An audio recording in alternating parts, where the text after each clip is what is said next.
Hola, hola, mis queridos alumnitos, mis queridos estudiantes de la Academia Preuniversitaria Payex. Como siempre, seguimos desarrollando las clases en la Academia Preuniversitaria Payex. Empezamos con un nuevo grupo en las sesiones virtuales y hoy día, mis queridos alumnitos, hoy día vamos a desarrollar, ¿qué vamos a desarrollar? Literatura clásica. En la anterior clase, el profesor Giovanni ha ido desarrollando, ¿qué cosa? La literatura griega. Recordemos que la primera corriente o el primer movimiento o la primera escuela literaria es el clasicismo. Pero hemos denotado sus características y el contexto. Y cuando nosotros hemos hablado del contexto, hemos desarrollado. La literatura clásica tiene dos contextos. Una, se desarrolla en Grecia y dos, se desarrolla en Roma. En la clase anterior hemos hecho literatura griega. Hemos desarrollado el periodo jónico, o también conocido como la Edad Oscura. Hemos desarrollado el periodo ático, o también conocido como el periodo clásico, ¿ya? El cual le brinda el nombre a esta corriente literaria. Y también hemos enfatizado el periodo de la decadencia, que básicamente es el final. ¿Por qué, profesor? Se le antepone una nueva corriente literaria. ¿Cuál es esta? El medievalismo. Hoy vamos a desarrollar, mis queridos estudiantes, la literatura latina, literatura clásica.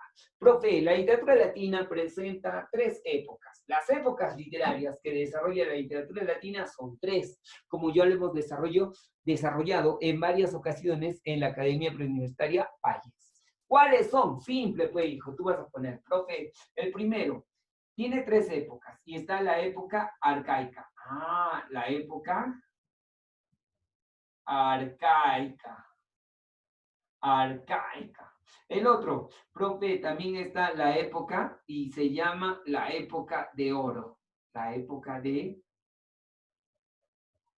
oro. Y por último, tiene también, profe, la época imperial. La época imperial. Listo. Entonces, denotamos, la literatura latina, ya, o también conocida como literatura romana, presenta tres periodos, profesor. ¿Cuáles son? Uno, la del periodo arcaico, el periodo de oro o el periodo imperial. Profe, de estos tres periodos, ¿qué vamos a desarrollar? Simple, hijo, vamos a enfatizar. Lo que viene en el desarrollo de estos periodos son, en la época arcaica, también conocida como, fácil, profe, si no me llega con este nombre, va a llegar con el nombre de periodo arcaico o época arcaica o el periodo de los orígenes, también conocido, profesor, como el periodo, ojo, el periodo, y es el periodo de los orígenes, lo que es el periodo de los orígenes. ¿Qué se desarrolla en el periodo de los orígenes? Profe, lo que más destaca en este periodo es el desarrollo del teatro, ¿ya? Eso tienen que tener en cuenta. Ojo. ¿Por qué, profesor? Porque lo que más destaca en el periodo, ¿ya? O en la época arcaica, o también conocido como el periodo de los orígenes, esta es la palabrita que debes considerar, se desarrolla más la escenificación. ¿Qué es lo que más destaca? El desarrollo de la comedia. Profe, ¿desarrolla el teatro? Sí. ¿Y en el teatro qué viene a desarrollar? Presenta la especie, la comedia. Nosotros hemos desarrollado qué es la comedia. ¿Qué es la comedia? Simple. Es una especie dramática que satiriza, se mofa de los defectos que presenta. ¿Quién, profesor? Ah, de los defectos que presenta ya la sociedad, la especie humana. Entonces, lo que desarrolla en el periodo arcaico ya es el teatro. Profe, ¿qué enfatiza? Ah, tú vas a decir, profe, enfatiza la comedia. No me llega con este nombre de edad arcaica, tú vas a marcar el periodo de los orígenes. ¿Vamos a enfatizar eso? No, solamente viene en cuanto a los autores que se desarrollan aquí. ¿Y cuáles son los autores, profesor Giovanni? Simple, pues, hijo. Tú vas a poner, profe, en la época arcaica, aquí está. Profe, en la época arcaica solamente desarrollamos dos autores. ¿Quiénes son? Por ejemplo, desarrolla la literatura del gran Terencio. Del gran Terencio. ¿Quién más encontramos, profesor? Ah, encontramos la literatura del gran Plauto. Estos dos. Profe, ¿estos vienen en la mención de exámenes de admisión? Sí, en relación a sus obras. Nada más relacionan las obras. Profe, ¿cuál es la mejor obra del Gran Terencio? La mejor obra del Gran Terencio es El Eunuco. El Eunuco, así como lo escuchas, ¿ya? Profe, y de Plauto, fácil fue hijo. En diferentes sesiones, ¿ya? Del desarrollo académico, en nuestra Academia Preuniversitaria PAYEX, nosotros hemos desarrollado la literatura de Plauto. ¿Dónde lo denotamos? Cuando el gran Molière destaca, ¿ya? La base de esta literatura. Por ejemplo, ¿alguien recordará, por ejemplo, el desarrollo de la literatura española? Cuando hemos tocado a Leandro Fernández de Moratín. Nosotros hemos desarrollado la literatura española, donde hemos tocado el desarrollo de el neoclasismo español. ¿Y ahí de quién hemos hablado? De Leandro Fernández de Moratín, una de sus mejores obras. ¿Cuál es, profesor? ¿Alguien se recuerda? ¿Alguien se desarrolla? Profe, El sí de las niñas, que tiene referencia en la base de este teatro que se desarrolla en el periodo arcaico, o el periodo de los orígenes de la literatura latina. También hemos desarrollado las obras del gran Molière, que desarrolla en el neoclasismo francés. Molière es el príncipe de la comedia francesa. Profe, ¿su mejor obra cuál es? El Avaro. Y el Avaro está inspirado en una obra de el escritor, ¿ya? Latino, o el escritor romano, Plauto. ¿De qué obra estamos hablando, profe Giovanni? Simple, hijo. La aulularia, eso tienes que marcar. Entonces, en base al desarrollo del periodo arcaico, no vamos a enfatizar. Solamente, ¿qué tenemos en cuenta? El periodo arcaico, o también conocido como el periodo de los orígenes, desarrolla el teatro. Y básicamente, el profesor Giovanni desarrolla la comedia. ¿Quiénes son los escritores que pertenecen a este periodo o a esta época? Está Terencio y Plauto. Terencio, mejor obra, El Eunuco. El Eunuco. Profe, y de Plauto, la mejor obra que viene en los exámenes de admisión, ¿cuál es? La Aulularia, que en diferentes sesiones hemos analizado nosotros en la Academia Preuniversitaria PAYEX. No te olvides, ¿ya? Profe, ¿qué es lo que vamos a desarrollar nosotros mejor? El desarrollo de la época de oro. No me llega con ese nombre, simple pues. Profe, la época de oro, o también conocida como, aquí está mi plumoncito. Profe, la época de oro, o también conocido como, profe, la época de oro se divide en dos. ¿Cuáles son? Por ejemplo, la época de oro, profe, me presenta dos periodos. ¿Cuáles son? Profe, me presenta el periodo, ya, el periodo de Cicerón, pero también me presenta el periodo, y es el periodo de Augusto. ¿Cuál es el que viene en los prospectos de admisión de las diferentes universidades de nuestro país? Profe, el periodo de Cicerón se le denota así por el nacimiento de este, ¿ya? De este escritor, de este gran emperador. Profe, se le llama el periodo de Cicerón, ¿ya? Porque denota o hace alusión al nacimiento. Pero en la época de oro, ¿cuál es el periodo más importante, profe? El periodo de Augusto, que destaca más. ¿Por qué, profesor? Por el desarrollo de la lírica que presenta. En el arcaico desarrolla el teatro. En el periodo de oro, o también conocido como el siglo de oro, ya, romano, desarrolla más el género y es el desarrollo del género lírico. Profe, fácil. Acá tenemos el desarrollo del género y es el género lírico, ¿ya? Entonces acá vamos a encontrar grandes poetas. Por ejemplo, ¿a quién está trabajando el profesor Giovanni acá? Tres exponentes.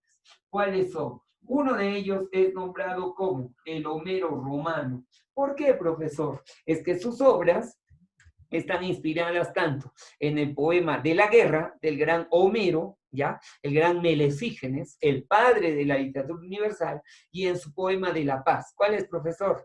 La Odisea, ¿ya? Que hemos analizado en las sesiones anteriores. Hemos desarrollado el análisis de la Ilíada y la Odisea.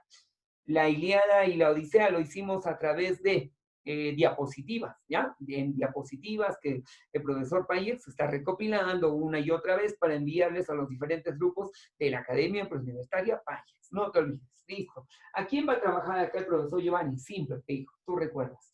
Ah, el Homero Romano, profe, está inspirado en el desarrollo literario de la Ilíada y la Odisea. ¿De quién estamos hablando? De Virgilio, el gran escritor. El Homero Romano, profesor, ¿cómo se llama? Ah, se llama Virgilio. Virgilio. El gran Virgilio Maró, ¿ya?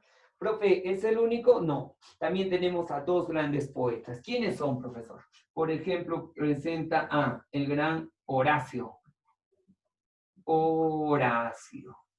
Y también me presenta el gran Ovidio. Ovidio. Ah, entonces, estos son los escritores que nosotros vamos a destacar. ¿Dónde, profesor? En el proceso de la literatura, ¿ya? De la época de oro, o el siglo de las luces de la literatura romana. Profe, hay dos periodos. En esta época hay dos periodos. El periodo de Cicerón y el periodo de Augusto. ¿Cuál vamos a destacar nosotros? El periodo de Augusto, que es el que sobresale de toda la literatura romana. ¿Por qué, profesor? Ah, porque presenta a tres escritores que van a sobresalir. ¿Cuáles son esos tres escritores, profesor? Simple. Por ejemplo, está el gran Virgilio Maró, también conocido como el Cisne de Mantua. ¿Qué obra destaca del gran Virgilio, profesor? Ah, sí, pues, ¿qué obra? ¿Qué obra? La obra de la Eneida, que tiene su inicio ¿cuándo? Cuando el gran Eneas, se llama la Eneida porque el héroe, ¿ya? El protagonista de esta obra es Eneas. Y todo empieza con el escape de Eneas, que tiene de la caída de Troya, la ciudad troyana, acuérdense. El profesor Giovanni les contó esa partecita. Cuando el gran Eneas, ¿ya? Está escapando ante el asedio de los aqueos. ¿Quiénes son los aqueos? Los troyanos, pues hijo, los troyanos. Tú recuerdas, ¿ya? Cuando cae Héctor, ¿ya? Y la caída de Héctor presupone básicamente la caída de toda Troya, porque Héctor es el mejor héroe troyano, conocido con el epíteto de el de tremolante casco, ¿no? Recuerdan ustedes. Cuando Aquiles mata a Héctor, entonces la muerte de Héctor presupone la caída troyana. Es ahí cuando simplemente, acuérdense, Andrómaca recordó que Héctor, su esposo, le enseñó una salida secreta de la ciudad para que ella escape, porque si era presa de los aqueos, que son los griegos, simplemente iban a matar a su hijo. A ella la iban a matar, a violar, a vender como esclava. Y Héctor no quería que eso pase con su esposa, ni mucho menos con su vástago. Entonces, ¿qué se suscita? Andrómaca escapa, ¿ya? Hacia la salida secreta que Héctor le ha enseñado antes de enfrentar al poderoso Aquiles. Cuando están escapando, con ella escapan, ¿quién, profesor? Helena. También está Paris, el cobarde. Pero es así que este está bajando las gradas y de pronto el fulgor de la espada, ¿no? Hace recuerdo a las palabras de Príamo. ¿Quién es Príamo, profesor? Recuerda, pues, hijo. Príamo es el rey troyano, ¿ya? Que fue vencido por ¿quién? Agamenón, el rey de reyes. Príamo, cuando le dio la espada a su hijo Paris, ¿qué le dijo? Esta es la espada troyana. Mientras un troyano lo tenga, el pueblo siempre vivirá. Eso hace que Paris quiera recuperar su honor y vuelve a la batalla. Ve a un niño, a un pequeño, ¿no? Que está ayudando a ancianos y a mujeres para escapar del asedio de los griegos. Es así cuando Paris te llama y le dice, ¿cuál es tu nombre, hijo? Y el poderoso Paris le dice, ¿no? ¿Cuál es tu nombre? El niño se acerca y le dice, Eneas, mi señor. Es ahí que Paris le dice, toma la espada troyana y ve y búscales un futuro a nuestra gente. Mientras un troyano tenga esta espada, el pueblo de Troya siempre vivirá. Entonces, la Eneida, ¿cómo comienza, profesor, del gran Virgilio? Con la caída troyana. Es por eso que la Eneida, el tema central, ¿cuál es? Fundación del pueblo romano. Eneas tiene la tarea divina de buscar un nuevo nacimiento o un nuevo surgimiento para los que sobrevivieron, pues, en la caída de Troya. ¿Qué nace? La denotación o la explicación del pueblo romano. Entonces, ahí vamos a analizar las obras de el gran Virgilio. Profe, también está el gran Horacio, quinto Horacio Flaccus. Profe, quinto Horacio Flaccus, ¿por qué destaca? Es la denotación de su arte poético, más conocido como sus epístolas. Y en teoría literaria, el profesor Giovanni ha explicado qué es teoría literaria. El desarrollo de la teoría literaria hemos hecho géneros, hemos hecho especies, y ahí hemos hablado de las epístolas. ¿Qué son las epístolas? Tú recordarás, profe, una epístola es una carta de amor. Es una carta de amor. Entonces, famosa su obra, Las Epístolas a los Pisones. Profe, y de Ovidio, fácil pues. Sobre Ovidio nosotros vamos a desarrollar, ¿qué cosa? Su expresión poética. Sobre el gran Ovidio nosotros vamos a hablar del desarrollo de El arte de amar, que es un libro donde destaca el sufrimiento del hombre al caer preso por el enamoramiento. Es por eso que ustedes recuerden, cuando hagamos nosotros literatura peruana, tenemos que destacar el proceso de la literatura romana o el desarrollo de la literatura latina. ¿Por qué, profesor Giovanni? Simple, hijo. ¿Por qué? Porque el mejor exponente de la literatura de la emancipación, y como ya sabes, sinónimo de emancipación es libertad, independencia. El mejor exponente de la literatura de la emancipación es Mariano Lorenzo Melgar Valdivieso. Este escritor arequipeño, este poeta arequipeño, no solamente se nutre a través del jarawi para la creación de sus famosos yarabíes, aquel que dice, vuelve palomita, vuelve a tu dulce nido, vuelve Silvia querida, vuelve amor mío. No solamente los escritos quechuas, profesor, sino tiene una influencia netamente latina. ¿Y quién creen que influye en este escritor? Y tú recuerdas este periodo. Profe, los escritores del periodo de Augusto, el gran Virgilio, Horacio y sobre todo Ovidio. Es por eso que Mariano Melgar hace una traducción de la obra de Ovidio, El arte de amar, pero él, al realizar esa traducción, le cambia de nombre. Él ya no le pone el arte de amar. ¿Qué le pone? El arte de olvidar. ¿En alusión a quién? A los dos grandes amores que Mariano Lorenzo Melgar Valdivieso ha tenido, ha desarrollado. ¿De quién estamos hablando, profesor Giovanni? De la famosa Melisa y Silvia. Melisa, su nombre verdadero, Manuelita Paredes. Y Silvia, su nombre verdadero, María Santos Corrales. Para luego desarrollar, profesor, el periodo imperial. ¿Pero te llega el periodo imperial? No, señores. El desarrollo de la literatura latina es en base al análisis de las obras de el gran Virgilio, el gran Horacio y Ovidio. ¿Ya? Virgilio, más conocido como el Homero romano, no te olvides, el Homero romano, profesor. ¿Por qué? Porque la Eneida está inspirada tanto en la Ilíada y en la Odisea, y tiene la mitad de la estructura. ¿Cuántos cantos tiene la Ilíada? 24, profesor. ¿Cuántos cantos tiene la Odisea? 24, profesor. ¿Cuántos cantos tiene la Eneida? La mitad de 24. Acuérdate, pues, hijo. 12 cantos, nada más. Luego vamos a desarrollar a quinto Horacio Flaccus. Y por último, a Ovidio Naso. ¿Ya? Entonces, atento, muy atento, ¿ya? Que seguimos desarrollando la clase. Ponemos un pausa para cortar. A ver, seguimos.